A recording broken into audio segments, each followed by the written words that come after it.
I'm Megan Donaldson, CEO of the Hereditary Disease Foundation, and I'm delighted to welcome you to our first Research Spotlight webinar. We fund innovative research to identify treatments and cures for Huntington's disease and other brain disorders. Before I begin my introduction, I'd like to acknowledge the news from Roche Genentech that the dosing on their clinical trial has been halted. We are all incredibly disappointed about this, but it points to the need for us to continue and intensify our support for research to develop treatments and cures for Huntington's disease. Our webinars will feature brilliant scientists who are unlocking the secrets of the brain and making game-changing discoveries. We are thrilled to launch the series with a presentation by Dr. Yamamoto, Associate Professor of Neurology at Columbia University and recipient of the 2020 HDF Leslie Gehry Brenner Prize for Innovation in Science. From a creative graduate student with HDF funding, to a prestigious NIH grant recipient, to a lab of her own mentoring a new batch of young researchers, and as a member of our scientific advisory board, Dr. Yamamoto has become an acclaimed expert in her field. Her path as a scientist illustrates how HDF provides not only funding, but an international family of collaborators who help nurture and lift the trajectory of each scientist's work. It is my pleasure to introduce Dr. Yamamoto discussing What's It All About? ALFY and Aggregates. There will be a question and answer session at the end of I's talk. Please submit any questions in the Q&A box on the bottom right hand of your screen. Thank you for joining us. My name is Yamamoto, and I'm here today to share with you what we've been doing in the lab. And of course, one of the things that we've been focusing on is whether or not we can undo the course of Huntington's disease. So just to begin, what I'd like to do is kind of set the stage. And so for us, Huntington's disease is all about a protein known as Huntington, or HTT, and what happens to it in the course of the mutation that leads to this devastating disorder. So here on the slide, what you can see is a beautiful yellow cell. This is actually a picture of a brain cell taken from the La Spada lab. And in blue, what you can see is another brain cell kind of reaching out and touching this other cell. And this is what these brain cells do. They kind of reach out and touch and talk to each other. And so let's pretend that this cell is inside your brain. And we're going to zoom inside there and pretend that we can see what's going on inside these individual cells.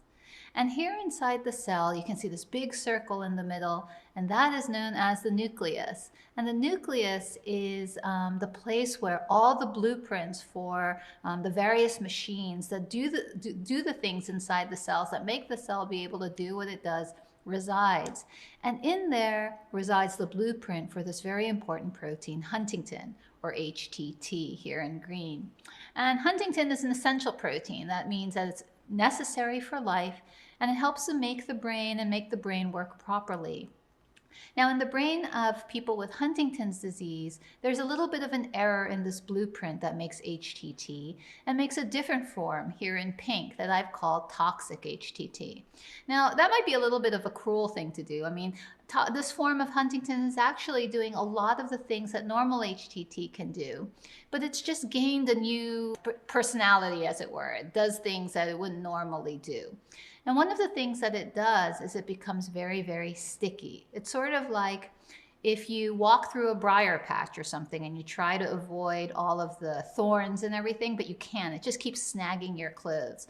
Well, that's what this toxic HTT does. It just starts to stick to things. And one of the things it does is stick to itself. And by doing so, it starts to collect inside the cell, accumulate, and form these clumps that we call aggregates. Now, what it is about this new form of Huntington, its stickiness, this tendency to collect and accumulate and form these clumps, what of it is toxic, what of it causes Huntington's disease is not fully clear.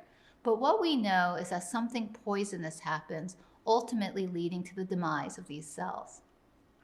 Now, whatever it is that this toxic form of Huntington does, is unclear, but it is so robust that we can even capture it in a humble little mouse. And this is really from pioneering studies by Dr. Gillian Bates, who found that if you introduce this blueprint, the blueprint with the mistaken form of Huntington, and put it inside a mouse, the mouse will make toxic Huntington and then start showing features that mimic Huntington's disease, such as compromises in the way the animal can move, its cognitive ability, and such. And so what I show in this graph is kind of just a picture way of showing what could happen. So toxic Huntington would be expressed over the lifetime of a mouse. And as the mouse ages, they'll start showing various symptoms, such as the ones I just described. Now, even at the level of the brain, you can start seeing how this toxic form of Huntington starts getting sticky. So I'd like to show you a picture of that. So this is an image from a patient brain. And you can see here labeled something called an INI, pointing to this brown clump. This is one of these proteinaceous clumps that I was talking about Huntington sticking to itself. There's also things known as CIs that form cytoplasmic inclusions, and these are similar clumps that are forming outside of the nucleus inside the cytosol. Now we can actually see very similar structures inside of the mouse brain.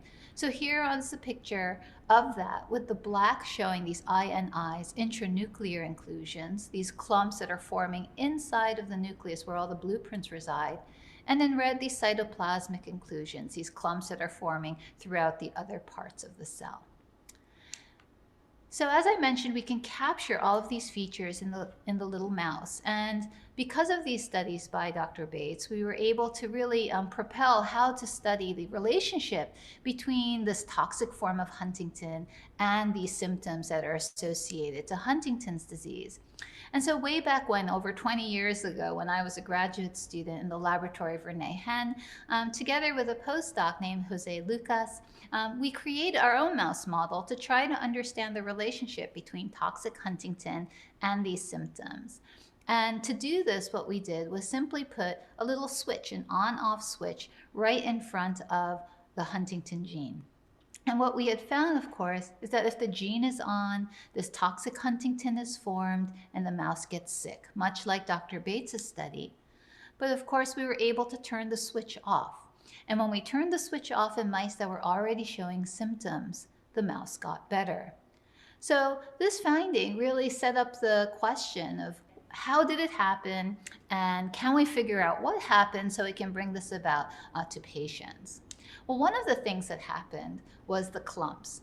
So here we have, as I mentioned before, this form of Huntington that gets sticky, forming these proteinaceous clumps throughout the cell. And in this mouse model as well, we could see these clumps, as you can see, these dark kind of brown dots kind of littered throughout the image from the mouse's brain. Well, when we turned off the expression of this toxic Huntington and the mouse didn't make it anymore, we were very much surprised to see that these clumps went away. And so we were wondering, well, where in the world did they go? And does this mean that if the clumps go away and the symptoms go away, are those two things related? Does it mean that if we can get rid of these clumps, can we somehow also get rid of the disease? So to go about this, we had to first try to understand where those clumps could have gone. And that kind of took a while for us to figure out. But ultimately, it brought us to this guy. So for those of you that might remember, back in the 80s, there was this creature that kind of was all over the place, known as Pacman.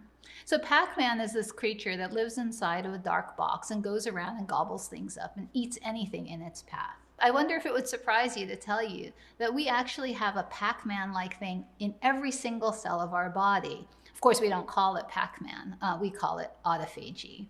So what autophagy does is actually clear out the debris throughout the cell. And it can clear out all sorts of things, including these proteinaceous clumps. Now, the problem about autophagy, to try to harness the power of kind of clearing out these clumps, is that autophagy can degrade all sorts of things. And so it's faced with the kind of conundrum that you might be faced if you are faced with a dish full of macaroons, just like this one. So for me, I don't know which macaroon to begin with. I would want to eat the strawberry ones, the lime ones, the chocolate ones, the coffee ones all at once. But of course, we're trying to stay focused here. We want to focus Pacman autophagy onto the clearance of these proteinaceous clumps, like the chocolate macaroons. So how can we do that? Well, studies suggested that actually Pacman doesn't just randomly eat things. In fact, it eats things in a very, very deliberate way. And it does so because the cell has a way of labeling those things that need to get eliminated. And so we wanted to understand, how is it that autophagy knows how to eliminate these clumps, these proteinaceous aggregates? And that introduced us to something known as ALFY. So ALFY stands for autophagy link 5 domain containing protein, which is not as fun to say as ALFY. ALFY is actually like a little flag. What it does is that it will find the aggregate, the clump, label it. And as it labels it, it sort of acts as a beacon for, in this case, Pacman or autophagy, to eat the inclusion and clear it away. So we identified the flag, how to attract Pacman to eat the clumps. And so now we wanted to test whether or not we can actually take advantage of that. So can we take the autophagy that's in all of our cells and now label the proteinaceous clumps and say, okay, Pacman, go eat it, and clear out those clumps, and let's see whether or not it can undo the course of Huntington's disease. So how do we go about doing that? Well, Catherine Croce in my laboratory is doing just that. What she did is she's taking a mouse model of Huntington's disease, and now instead of adding a genetic switch like I did so many years ago, she's actually introducing increased levels of ALFY. So now we hope that all of those aggregates will get labeled, right? And then we can see whether or not autophagy can go and clear them out. Okay? So let's see what happens. So here is a picture from a Huntington mouse brain. Again, you can see those dark brown dots and kind of like pepper flakes, kind of like sprinkled around the sample. These are, of course, those aggregates. Now, we next like to look at a brain that has a lot of ALFY. What happens to those proteinaceous clumps? And look at that. Where did the aggregates go? It was very much like what we saw when we turned the switch off. The aggregates went away. So it looked like ALFY is doing its job. It's finding those clumps and helping to attract that Pacman to eat it all up.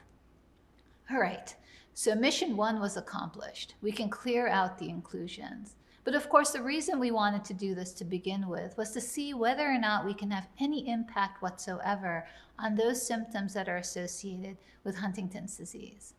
So in order to do that, Catherine next started and is continuing to do some very painstaking studies of trying to understand how this is impacting the course of disease in the mouse. So the place to start is looking at movement. And so we do a variety of tests. So one of the tests that we use is known as the accelerated rotarod, and that's just a picture shown here. What you can see is a dark bar kind of going through the center there where the mice are sitting on top of it. This bar is like a log roll, and it just starts to roll, turn, turn, turn, accelerating, accelerating through the course of 300 seconds or 5 minutes. And what the mouse has to do is scurry along and try to stay on top of this rod. Otherwise, kerplunk, it will fall down, just like some of the ones that you see here. And so what we can do is actually quantify how long the mice are able to stay on this rod and be able to successfully do this task. So here is some examples I show here. So what you have is we're measuring how long the mice are able to stay on the rod. And this is a 2-month-old animal. And what you can see in blue is the control mice, a normal mouse. And normal mice are able to do this task with no problem. They just stay on for 300 seconds. Well, then if you look at the Huntington's disease mouse here in red, what you can see is that the mouse has a more difficult time staying on the rod, and they have a tendency, kerplunk, to fall at about 220 seconds.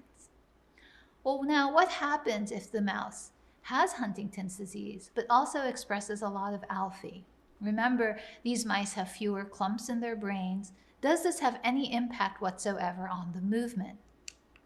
And so far, what Catherine is showing, very excitedly, of course, is that indeed, these mice look just like the normal mice. They're able to stay on the rod for the full duration of the 300 seconds.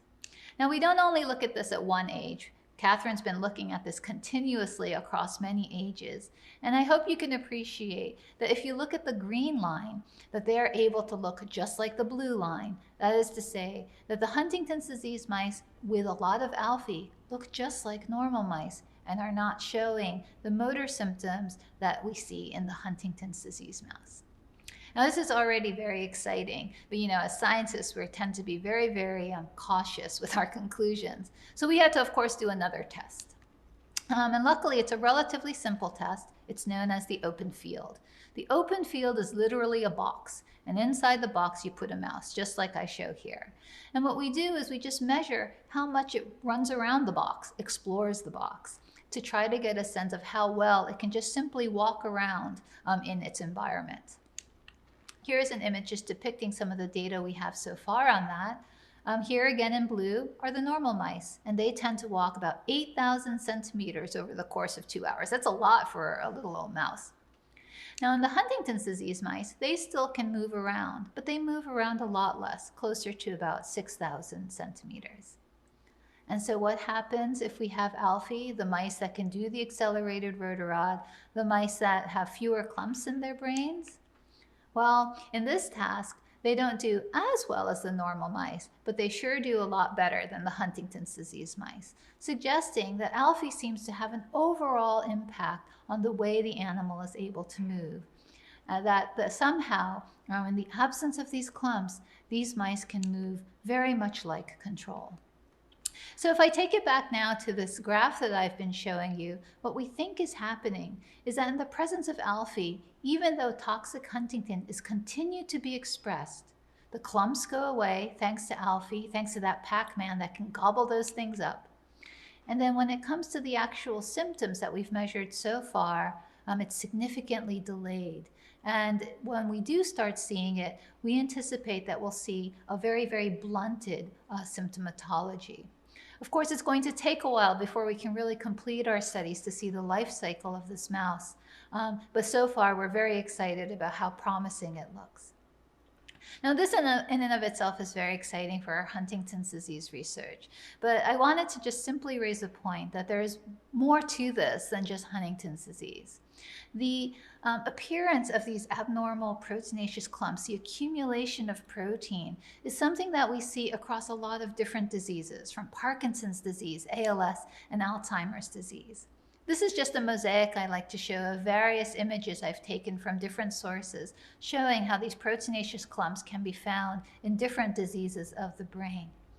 And so our next goal also, as we continue our studies with Huntington's disease, is to really try to understand to what extent ALFY and autophagy can impact proteinaceous inclusions, these clumps, inside brains of different diseases, and see whether or not it can have similar reparative effects as we saw in HD. So that's all I have for you today. I'd just like to mention that this work was not literally done by me. I don't do it anymore. I have all these people that trust me with their futures, and they really work hard for me, and I want to mention them. I only have here highlighted the people that have contributed directly to the work with ALFY, and Catherine's work is really what I highlighted today. Leora, Kiryung, Joanna, Aveline, they've also all contributed significantly to the progress that we have made over the years with ALFY. Also, there are people outside my laboratory that we work with very closely. Anne Simonson is the person that named ALFY, so we can credit her for giving us something fun to say. William Yang, we're doing this to phenotype the mice, that is to characterize the symptoms more deeply.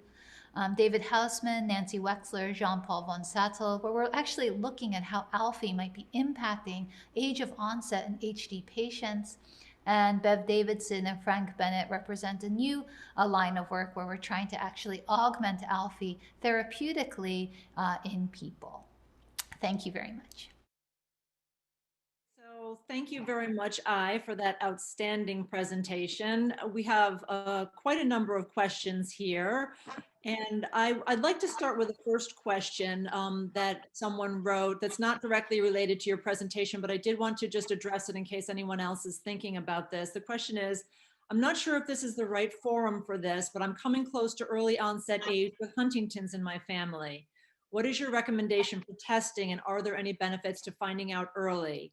What I would say to this is if anyone is having similar questions about this topic, please email me, Megan Donaldson, MEGHAN, Donaldson, DONALDSON, at hdfoundation.org, and I'd be happy to speak to you about this. Now, with that, I'll leave it to I to answer the questions about ALFY. Thank you. Great. Thank you, everybody. First, thank you all very much for coming to the webinar. I hope you enjoyed it. And I'd like to thank, of course, the Hereditary Disease Foundation, their supporters, which is many of you out there, for your continued support, because without you, we could never have gotten this work off the ground. I'd also like to thank the Alexander Boyd and Jane Stark Boyd Charitable Foundation for their support, especially of this ongoing work. We've really entered, I hope you all agree, an exciting phase of this research. So there's several questions that have been posed, a lot of anonymous attendees. I was going to name, list everyone's name, but of course, I'm happy to start answering them. Some of the questions are similar, so I'll put them together. So I think one of the continued themes in the questions has to do with, if this looks so promising in mice, how are we going to bring this to humans? Can we label these protein clumps in human cells? Can we ever test this in humans? Can we bring this to a therapy? How would we go about doing that? And that is, of course, a very big, typically, actually, to be perfectly honest, first of all, we would usually say we just put the ideas out there and hope someone brilliant will come up with a plan. But thanks to Nancy Wexler, we already have a plan. So I'll get into that in just a moment. So first of all, you know, ALFY is this protein is present in all of our cells as well. It's not something unique to mice. And so this was one of the reasons why we really started to focus on it, is because this is something that people that we actually saw was active also in human cells. So it was something that we could translate potentially to patients. So this was something that was very interesting for us. Now, how do we bring about doing this? And so as we're doing our mouse-based studies, we're also looking at human-based model systems. These are always in cells. We are not yet at the stage of bringing this to patients, of course, to make sure it's working in the right environment. And it seems to be working, which is very exciting for us. Now, in terms of how are we going to bring about this to patients? So this is where, for those of you who know Nancy Wexler, you know that when she wants you to get something done, it's going to get done. And so very much thanks to her, she got me to be able to kind of ask people. And thanks to the Scientific Advisory Board and members thereof, Bev Davidson, Frank Bennett, we're actually looking at ways by which we might be able to increase ALFY levels in patient brains. And whether or not we use an ASO-based approach or kind of a more typical medicine-based approach is something that is left to be seen. So we can add ALFY to human cells, and we can also put this into human cells. We're studying ALFY in the context of other diseases. So one question is, ALFY being studied in other diseases yet? Another related question, hi there, I'm curious, Dr. Yamamoto, is there an ALFY for Alzheimer's disease? Another question that was very similar that I saw somewhere along the way. Well, I'll answer these two questions. Is that we are currently actually looking at ALFY in the context of mouse models of Parkinson's disease, mouse models of Alzheimer's disease, and mouse models of frontotemporal dementia and ALS. The reason we can look at all of these different diseases is because they all share a feature, which is the formation of those clumps. And so if we can direct ALFY to those clumps as well, maybe we can bring about the same kind of promising outcomes that we're so far seeing for Huntington's disease. Now, there was a question about how do you get ALFY to go to the aggregates? And that is a really good question. This is something that we're trying to understand. Basically, what we believe happens is that the clumps get labeled by the cell, kind of like a postage stamp equivalent. And ALFY can find that postage stamp. That actually is a whole other set of machines that we have to kind of bring into play. And what we were hoping by just focusing on ALFY was that ALFY was the part that was missing. That is to say that these clumps are getting stamps stuck all over them saying, please get rid of me, please get rid of me. But we thought maybe ALFY was the one that was kind of slow to respond. And that's why we thought boosting ALFY levels will actually help. So what is the current research emphasis from Gloria?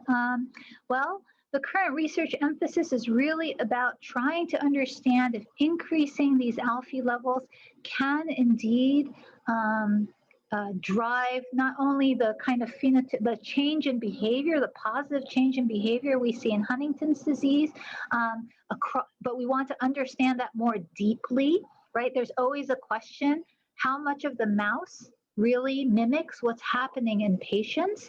And so we really want to understand that translation better. So that's really one of the big emphasis right now in our work.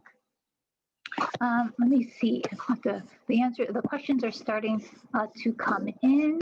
So for those of you who can't see, it's like the scroll. It's hard. It's hard to read. I have a good one here. Comes from an anonymous attendee saying, how is the research with ALFY applicable to those with HD now? Do you think this research will be useful to them within the next 10 years? Wow, within the next 10 years. That's a very good question. Thanks, Megan. That was really hard. Okay, let's see. So it's always hard for me to know how long these things take, right? I mean, so first of all, I guess one of the things that I can definitely say is that we all have ALFY in our cells, and we know that the ALFY that we have currently is working as hard as it can to do the best it can. That is to say that we did experiments where we actually removed ALFY from otherwise seemingly healthy animals, and it made them sicker. So we know that the ALFY is there as helping to sustain whatever movement we can. Right now, there is nothing that we know of that can boost ALFY levels, with any kind of known medicine or known vitamin or something like that. So I would say that right now, it's still very much in the experimental phases. We are working very hard to see how quickly we can apply what we're finding in these animals in patients. As I mentioned before, it is a current focus of ours. And so I would hope that in the next 10 years, we will be somewhere where we're actually talking about what is happening potentially in patients. And given the breadth of ALFY's function, hopefully we'll be able to get there soon. But I have to say that this is really outside actually bringing this kind of experimental work to the laps of patients is a bit removed from my expertise. And so it's difficult for me to give a real timeline on this, unfortunately. So following on from that is an interesting question from another anonymous attendee. Are these experiments being done in a resting model where the alpha is turned on after the mice have developed symptoms, as would be the case in a human treatment?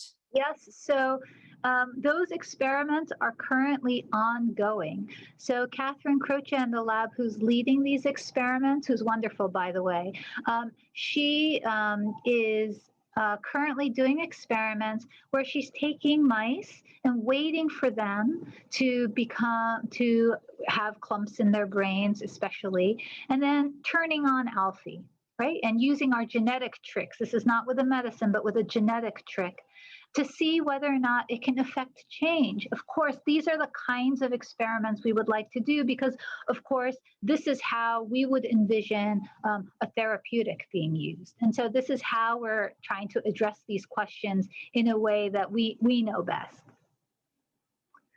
Okay, and another question from Christopher Pearson, who is on our scientific advisory board and is going to be presenting our next Research Spotlight webinar in June. Christopher writes, does ALFY alter levels of cell death in the brain? If so, is there a specific cell type that is affected? Okay, so, and for those of you listening, I'm going to go into a little bit of jargon here because I'm just going to take advantage of the fact that Chris should understand. So basically, when we did a loss of function experiment, it's almost like talking in a different language. I feel like I'm talking in Japanese all of a sudden. So when we did the loss of function experiment, so that is to say, when we decreased the levels of ALFY, we actually did not seem to affect cell death. That is, while the patients, the mice got sicker, we did not accelerate cell loss. Now, and this has a lot to do with the fact that the mouse models we are using do not experience cell loss. So it's very difficult for us to study. For those experiments that I was showing today, where there were fewer inclusions and then the onset of the symptoms in the mice were slowed, here we, again, don't know if we're affecting cell loss because at least the ages that we've looked at thus far do not show cell loss. So this kind of question is something we would like to answer in the cell-based and the human-based models. These are the direct conversion, so where we take fibroblast skin cells from patients and turn them into neurons. That model actually shows cell death.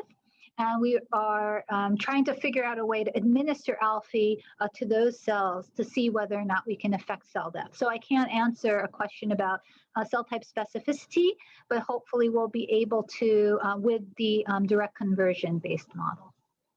Okay. I have another somewhat scientific question for you to answer from another anonymous attendee.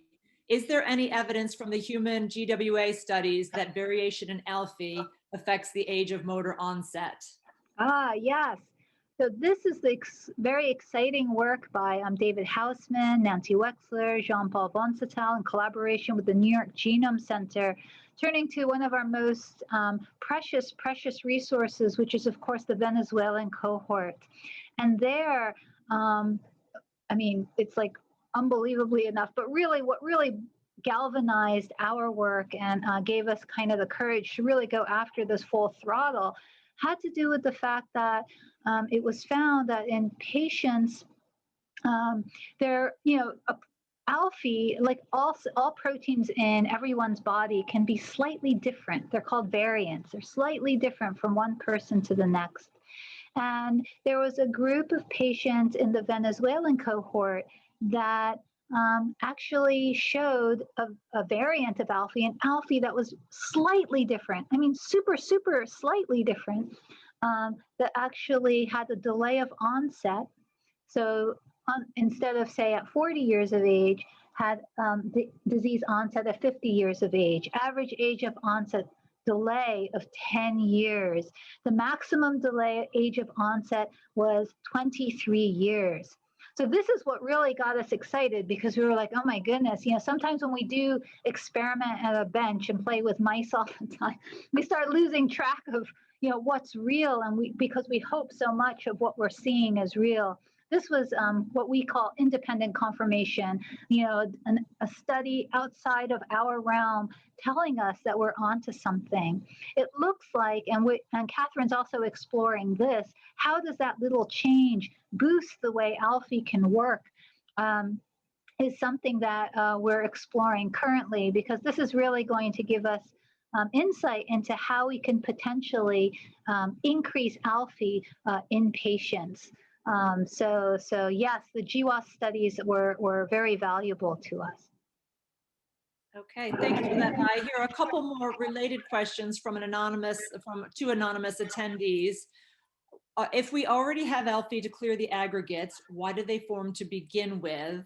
And related to that is, are clumps the only thing Pacman eats in our cells? Yes.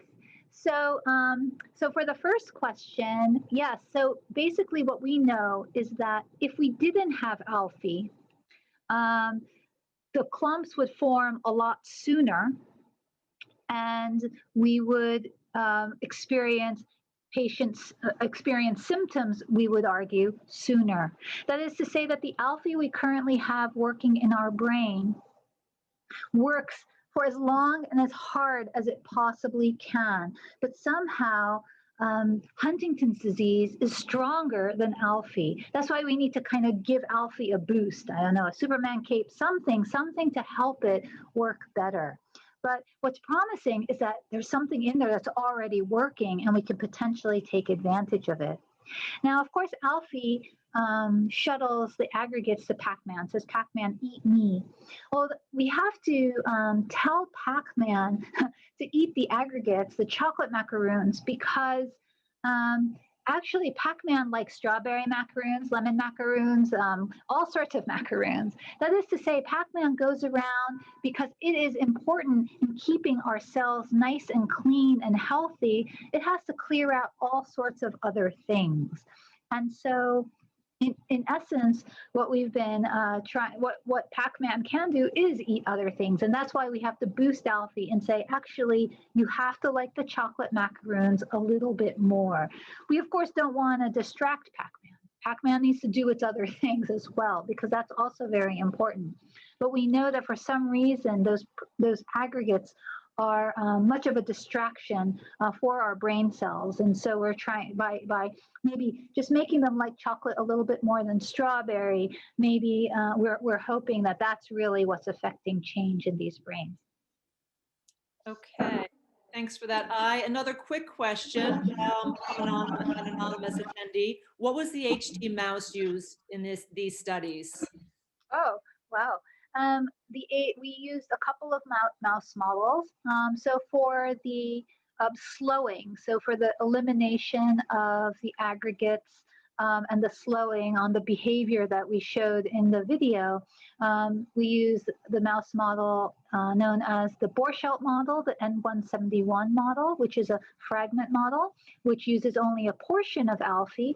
And then we also used the CAG140 knock-in model. That is to say, it is uses mouse Huntington, where the Huntington's disease mutation is put inside.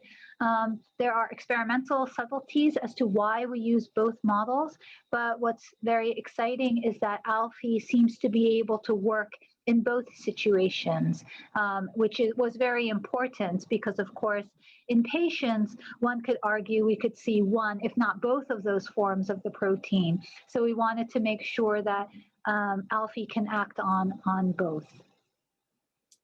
Okay, thank you. And then another question, a bit on the more scientific side, from a participant named Booney Mabamalu. I'm sorry, I probably got that totally wrong, but his question or her question is, could the targeting system used be applied to epitopes presented on other inclusion body disorders? And I think you may have touched a little bit on this already.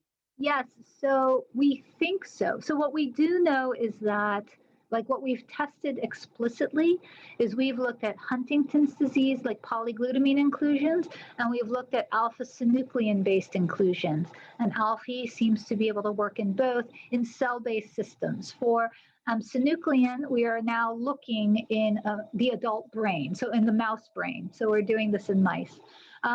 In theory, we think that it should work generally. The way protein clumps are viewed by Pacman, it doesn't care what is in the clump. So in theory, we believe it should work more broadly. We're currently looking now at TDP43 inclusions, and we're also starting to look, which we haven't fully started yet, but we're starting to look at A beta that's still inside of the cell. So we think it should, but we have to actually test to make sure that it does work inside the brain, as well as it does inside the cells in the dish, which has been where a lot of our experiments had been done thus far. Okay, we got another question about the mice tests from an anonymous attendee. Did you use any other motor cognitive tests to evaluate the mouse symptoms? And if so, what were the results? So the tests we showed are thus far, I believe the only tests we have run are the 2 motor tests. We have not done cognitive testing on the mice yet. That would be a good idea. That would be a good idea. And here's another interesting one from an anonymous attendee. Are there other proteins like ALFY that are also in our cells that aid in clearance of aggregates? I mean, there is a whole lot of proteins inside the cells that kind of all play into what ALFY does.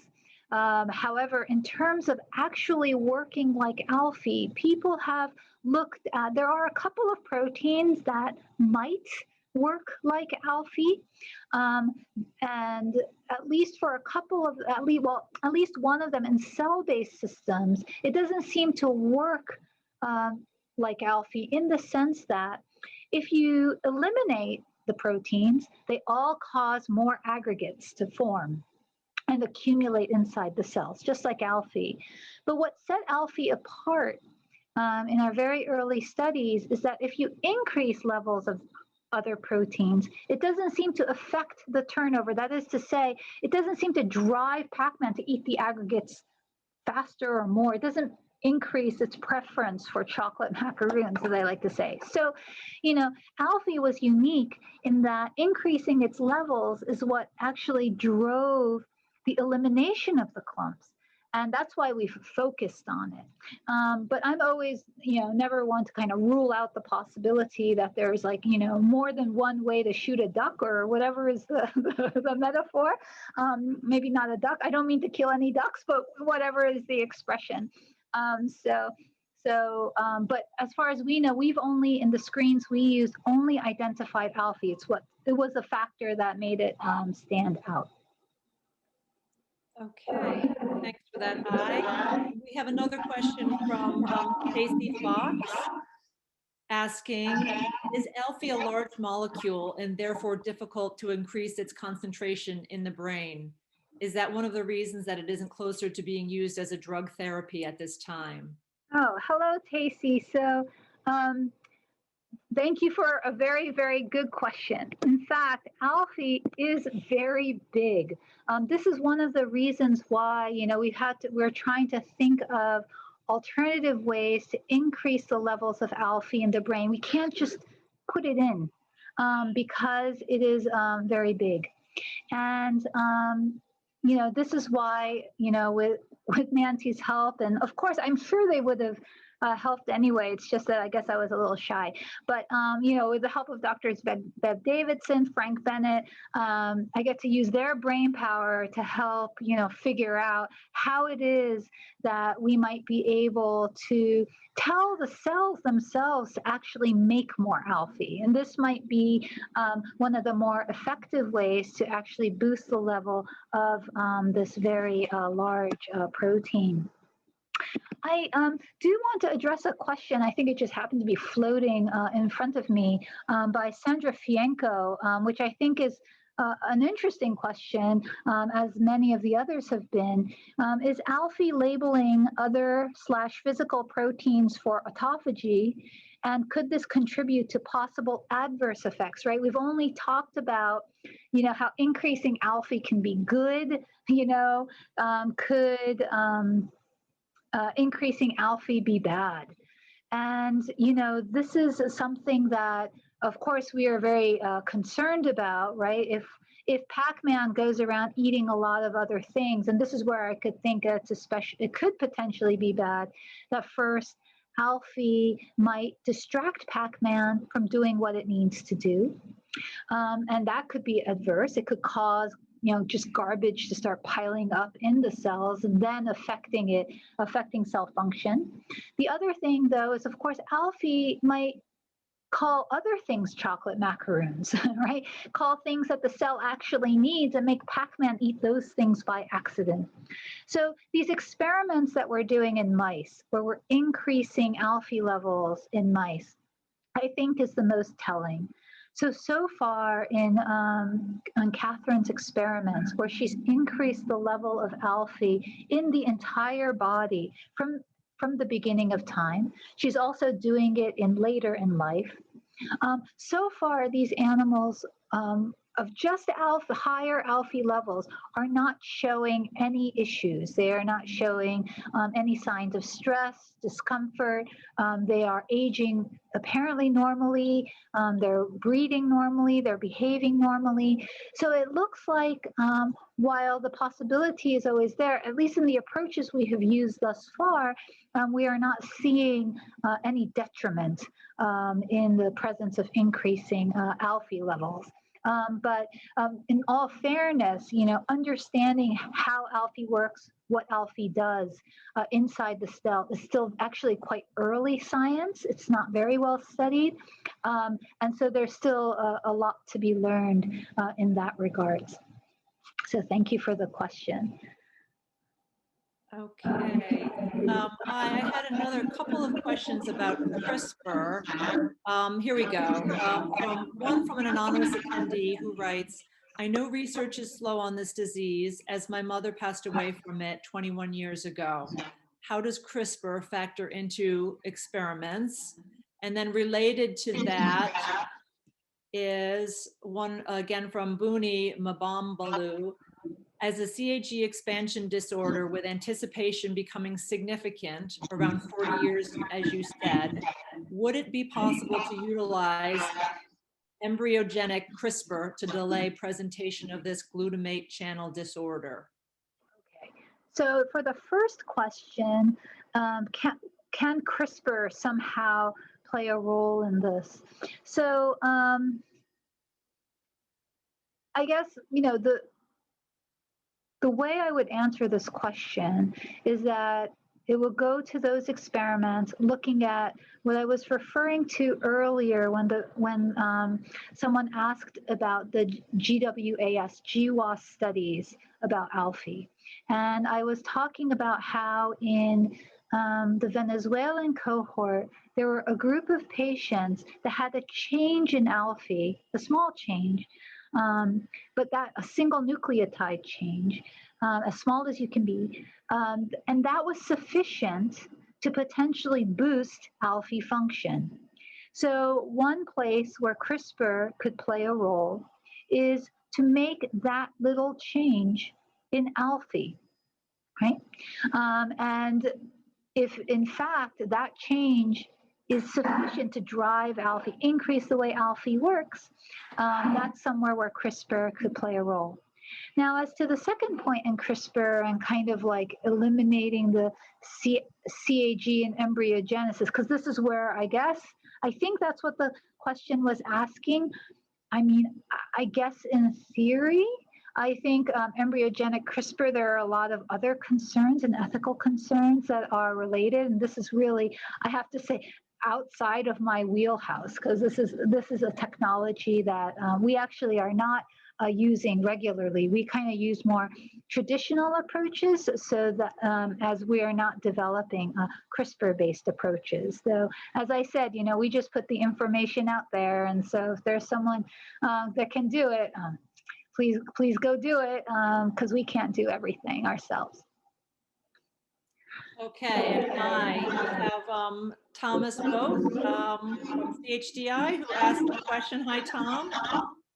In addition to your histopath and behavioral studies, have you performed any molecular comparisons by RNA-seq, SCN RNA-seq, and proteomics and controls versus ALFY overexpression mouse studies? So thank you for this question.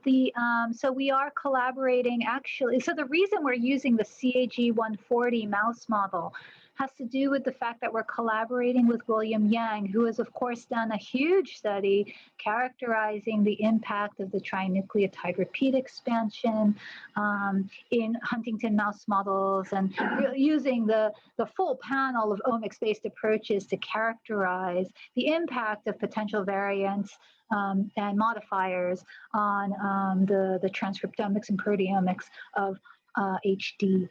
And we are basically using his design much in active consultation with William, where we're doing both a loss of function, partial loss of function of ALFY, as well as gain of function of ALFY, and doing RNA-seq.